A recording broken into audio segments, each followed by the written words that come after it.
नमस्कार मंडळी, आज मी तुम्हाला प्रयागराज शहरातील एका अरेंज मॅरेजची गोष्ट सांगणार आहे। प्रयागराज संगम शहर, जिथे पवित्र नद्यांचा संगम होतो, तिथेच दोन आयुष्यांचा संगम होणार होता।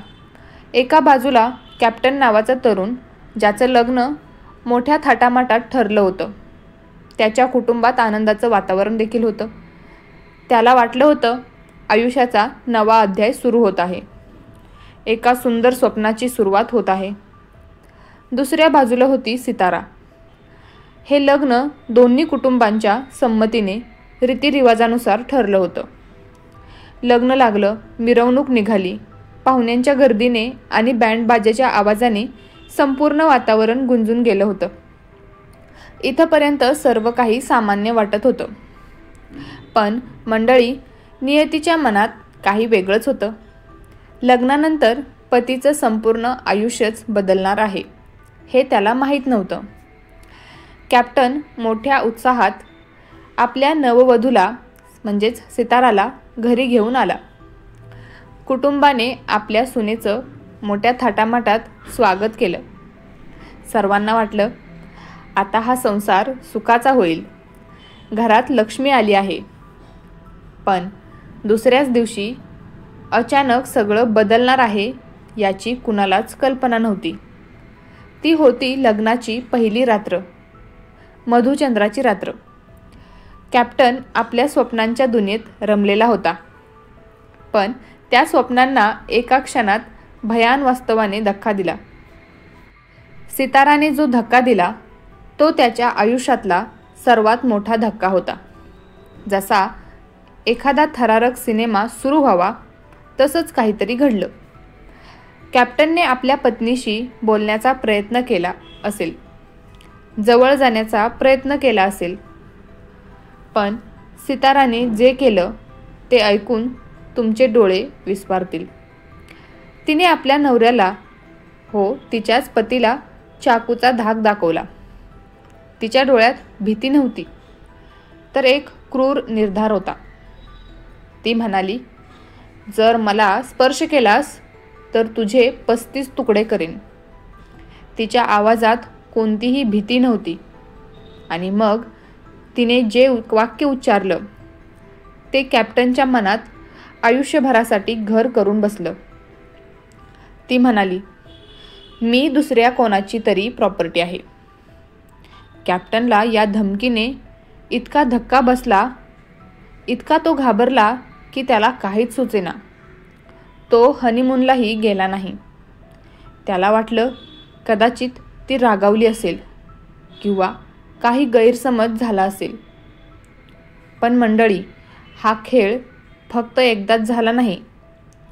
3 रात्रभर हाच खेळ सुरू होता। प्रत्येक रात्री तोच चाकूचा धाक, तीच धमकी, तेच भयान सत्य। पीडित पती कॅप्टन बायकोच्या या दहशतीने आणि अपमानाने पूर्णपणे गुदमरत राहिला। तो काही बोलू शकत नव्हता, काही करू शकत नव्हता। त्याच्या मनाची अवस्था काय झाली असेल। 3 मे रोजी कॅप्टनच्या सहनशीलतेचा अंत झाला। त्याने घडलेला प्रकार त्याच्या आईला सांगितला आणि मग काय, घरात एकच गोंधळ सुरू झाला। सिताराचा संयम तुटला। तिने सर्वांसमोर स्पष्टपणे सांगितलं, माझे प्रेमसंबंध आहेत, मला माझ्या प्रियकर अमनकडे पाठवा।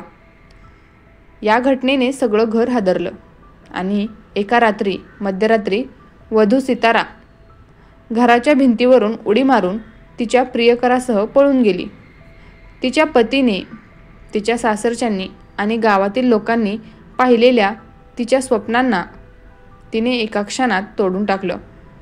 आता तिचा पती कॅप्टन आणि त्याचं सर्व कुटुंब न्याय मिळवण्यासाठी पोलीस ठाण्याच्या फेऱ्या मारत आहे। ज्या लग्नाने त्यांना आनंद दिला होता, तेच लग्न आता त्यांच्यासाठी एक भयान स्वप्न बनलं आहे। हे प्रकरण आता केवळ घरातच राहिलं नाही, तर थेट पोलीस ठाण्यात पोहोचलं होतं। पोलीस तपास सुरू झाला। कुटुंबांना धक्का बसला, मान सन्मान मातीमोल झाला। पण ही गोष्ट इथेच संपली नाही। ही कथा आपल्याला एक महत्त्वाचा विचार करायला लावते। जर एखाद्या मुलीचं किंवा मुलाचं आधीपासूनच कोणावर तरी प्रेम असेल आणि त्यांच्या आयुष्यात दुसरा कुणी असेल तर त्यांनी पालकांशी स्पष्टपणे बोललं पाहिजे. लग्नासारख्या मोठ्या निर्णयात आयुष्याच्या साथीदाराची निवड करताना प्रामाणिक असणं खूप महत्त्वाचं आहे. कुणाच्याही भावनांशी खेळणं खूप मोठी चूक आहे. आपल्या पालकांना समजावून सांगा. त्यांना तुमचा जोडीदार कोण आहे, तुम्ही कोणावर प्रेम करता हे सांगा. भलेही ते रागावतील, विरोध करतील, पण एकदा प्रयत्न तरी करा. पण जर तुम्ही गप्प बसून दुसऱ्या कुणाशी तरी लग्न केलंत आणि नंतर अशा प्रकारे घरातून पळून गेलात तर तुम्ही केवळ एका व्यक्तीलाच नाही तर 2 कुटुंबांना, त्यांच्या विश्वासाला आणि त्यांच्या सन्मानाला आयुष्यभराची वेदना देता. म्हणून मंडळी, नात्यांमध्ये प्रामाणिकपणा ठेवा. जर प्रेम असेल तर ते सांगा, पण कुणाचाही विश्वासघात करून पळून जाण्यापेक्षा आयुष्याला सामोरे जाऊन सत्य स्वीकारण्याची हिंमत दाखवा.